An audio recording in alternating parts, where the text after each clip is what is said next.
Alright,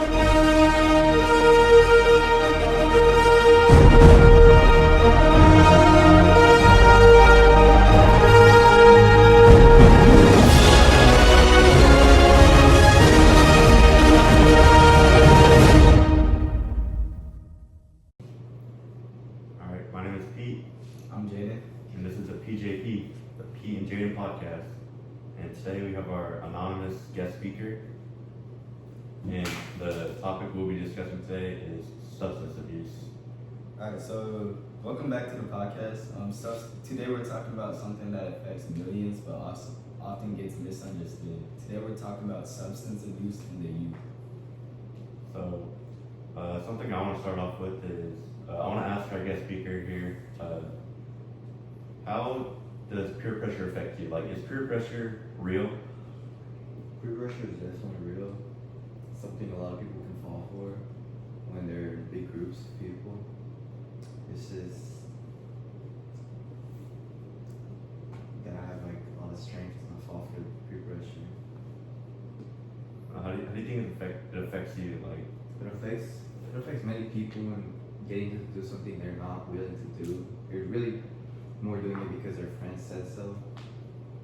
Like, for example, if people were telling this one guy to drink, it's like everyone's telling him to drink, but he doesn't really want to. He still ends up doing it either way because everyone's telling him to.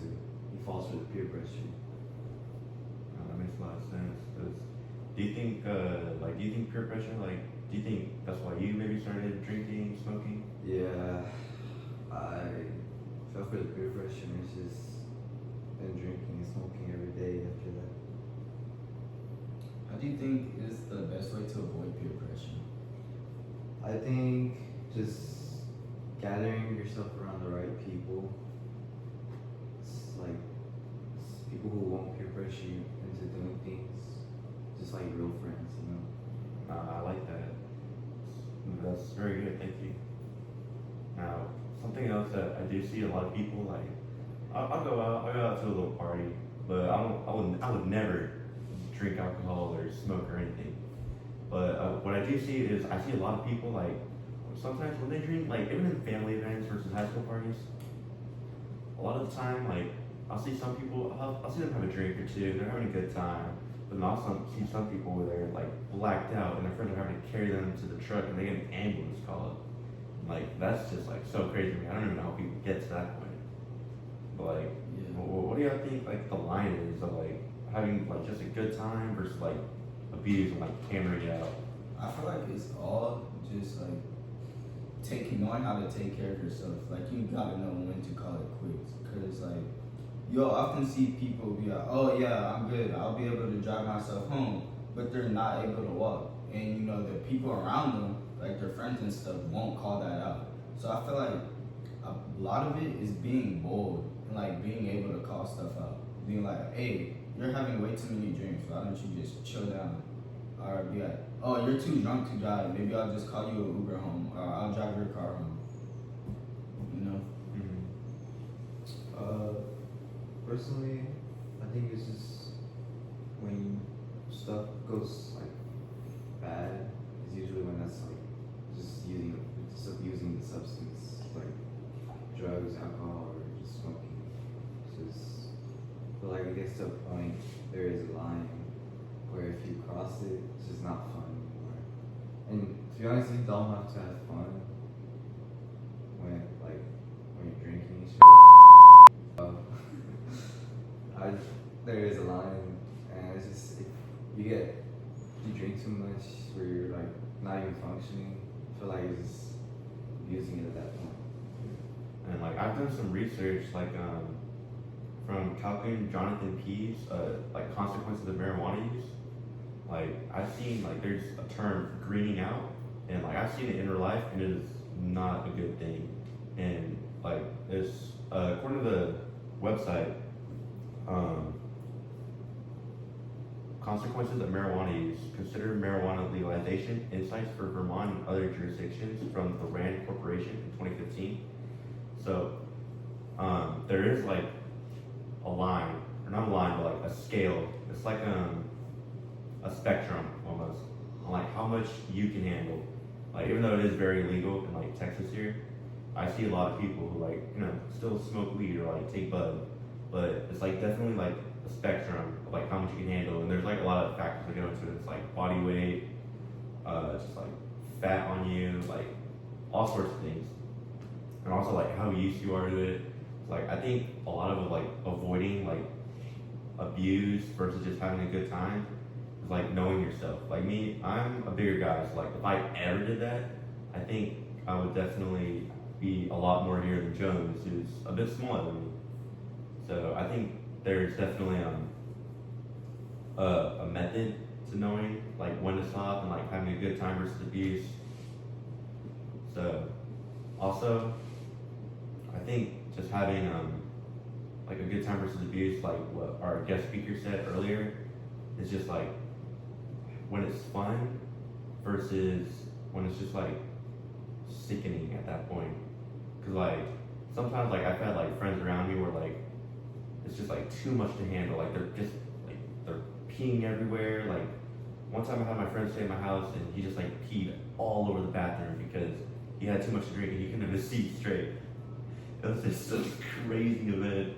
It was just, and I think like, even though like he was probably having a good time, like I could tell, or me, I was definitely not having a good time. But Yeah, man, it's crazy. I'm not gonna lie, that's really nasty. yeah, You ain't kick him out. No, I would have though. I would too. I'm not gonna lie, that's very good. we won't talk about who it was, but yeah, it was definitely not a fun time. So, what do you think the role of the family and like the household environment plays in like substance abuse? Repeat that question one more time. Like, what do you think like the role of the family and like your home environment? Do you think it plays a role into like the use of substances? It definitely plays a big role. I feel like if you have family members who just, I mean, they're not really strict or they just don't, it's not that they don't care, but you see them drink and, you grew up in a bad environment. I feel like it's more accessible to get drinks and substances and just mess yourself up like real bad. Oh yeah, I Future, agree. So yeah, family and stuff like that definitely plays a role. Yeah, cause like I've known some people from like past schools. They've been in bad situations and like they unfortunately have to cope with it by like smoking or drinking. Yeah, that's how I ended up. I don't want to end up like me. But so like I was saying earlier, when I go to these parties and stuff, it's like it seems something that's like very accepted, even though it's like very illegal. Just like underage drinking, just smoking in general, or smoking marijuana in general, or even like other drugs. I feel like it's just everywhere I go, I see it on social media that like everyone wants bag, everyone wants drinks, and I don't know. I feel like the substance abuse or like just substance use is just like way more accepted than I feel like it should be. So like, what's y'all's opinion? Like, do y'all really think substance is like accepted, or is that just like the mask of social media that says so? Definitely the mask of social media. So a lot of people our age just normalizing drinking, which I do. It's just, I feel like people aren't taking it as seriously as it should be. Yeah, I feel like it definitely is social media. It makes it more tolerable because people are gonna deem it as like normal. But in my opinion, I just can't stand to have like see people in like middle school and stuff smoking weed in carts or like drinking buzz balls and weed boxes. Yeah, I It's started like, drinking at the age of 12. It's crazy. Yeah, the environment I grew up in, just crazy, man. And I also have another website here, a journal article, The Behavioral Genetics of Alcoholism. So it says here too, like a lot of it is social media, but a lot of it too is like what you said earlier, like the family on the inside, like what goes on inside your four walls. Because I'll see a lot of like families where they just like hand their children drinks or they just hand their children stuff to smoke. So I think it may not just be social media, but I think it's just something that's more normalized everywhere. Because if you really think about it too, like our parents, they went out and went to parties, they drink, they smoke before probably. So I feel like it's not something that just social media accepts. I think it's just something that like the youth accepts. And as you move on and mature, then it's something that's like more and more looked down upon. Yeah, definitely. Yeah. And Sharma Manoj's like substance abuse and adolescence article, you know, she talks like deeply about mental health issues. So I feel like substance abuse has like an effect on mental health because it's kind of like an endless cycle. You know, you're already feeling down, and you're trying to cope with it by like smoking or drinking or doing like any type of substance, you know. But you end up feeling worse because you're doing that, and you just keep doing it more and more. It's kind of like a cycle, you know.